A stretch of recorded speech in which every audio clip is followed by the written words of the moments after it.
Welcome to the Public Library Survey Training for New Directors.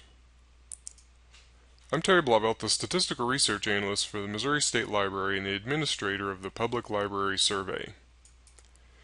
The purpose of the Public Library Survey is to collect data from approximately 150 library districts in Missouri to create statewide statistics. These statistics can be used to follow grant spending, evaluate programs, influence policy at the state and local level, and provide libraries with requested data sets catered to their needs. The reporting of your library's data is required by Missouri State Statute 181 and by a mandate from the United States Congress. The data you report will be from the most recently completed library fiscal year. This is the fiscal year established by your library. The Public Library Survey must be completed and submitted by November the 15th. We plan to have the survey open for data entry around the beginning of August and will notify the directors through email when it is open. It is best to complete the submission of your library's data well before the deadline. The composition of the survey can be broken down into three major parts: questions, responses, and definitions. The questions are based on the required responses to the Institute of Museum and Library Services and the Missouri State Library. The definitions are based on the IMLS definitions. Both the questions and the definitions can potentially change on a yearly basis. The great majority of the questions and definitions will remain the same from year to year. The responses are provided by the individual library districts. Some of the responses are pre-populated by the Missouri State Library in order to minimize the time spent collecting and inputting the data. Data is collected for 11 different subject areas. We will go over each of the subject areas in varying levels of detail. The first subject area in the Public Library Survey is current administrative information. This includes data on the library location, director, contact information, legislative districts, and census population. We use data provided from the prior year's PLS submission to pre-populate the majority of the responses in this section. Please double-check the responses to ensure the correctness of the data. If changes need to be made to gray boxes, send the change to the email address at the top of the page, which is terry.blauvelt@sos.mo.gov. The legal service area is a continuation of the administrative information and includes fiscal year reporting dates and the number of libraries by type: main, branch, or bookmobile. Most of this section is pre-populated.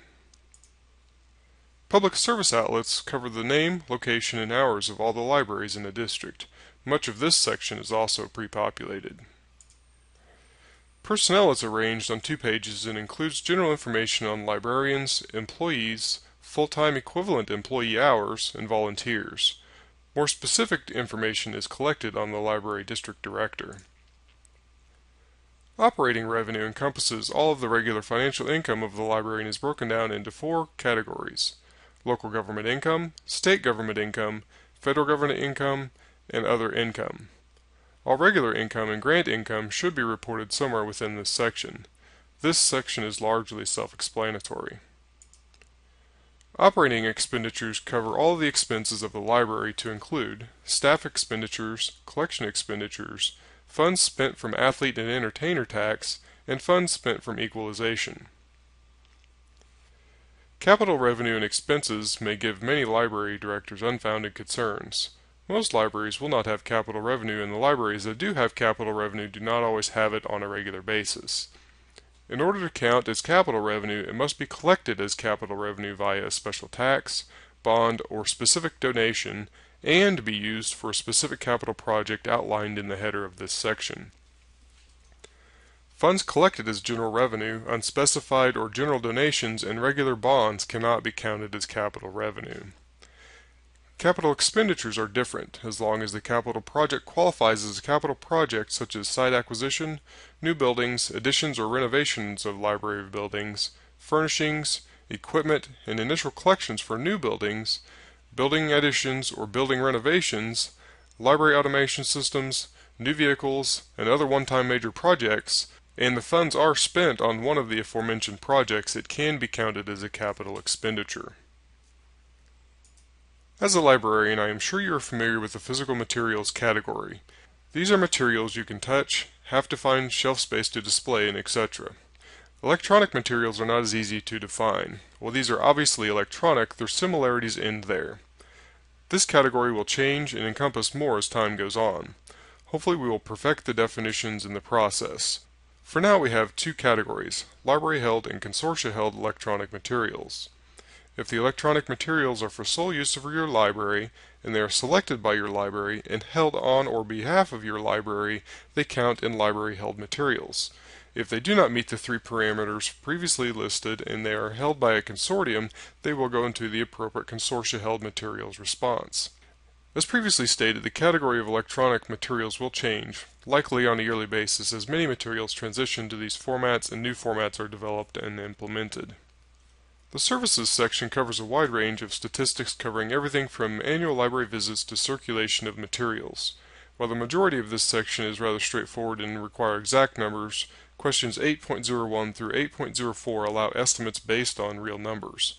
While it's best to have exact numbers, it isn't always possible to track. If your library does not track 8.01 through 8.04 on a yearly basis, track the transactions for a regular week and multiply this number by 52 to get a yearly total.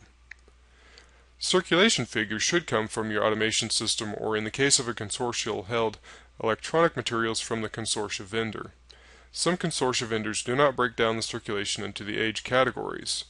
If your vendor does not break down the circulation by age category, put the total circulation in the adult category and leave an edit explaining that the vendor does not break down circulation by age. Programs are counted each time they meet. If a program meets once a month for a whole year, it would count as 12 programs. Program attendance is figured in the same way. Each time the program meets, the number of persons at the program count towards the annual attendance. For instance, if the same 10 people meet at our aforementioned monthly program, the annual attendance would be 120. Most of the technology section is comprised of drop-down selection boxes. For these questions, simply select the answer that applies to your library. The remainder of the section asks for counts of computer equipment available to the public and the time spent on a monthly basis in computer training classes. This completes the new Directors Training for the Public Library Survey. We offer additional training videos on watch.more.net. Please check them out. If you have any questions, please contact the Missouri State Library at 1-800-325-0131. Have a great day.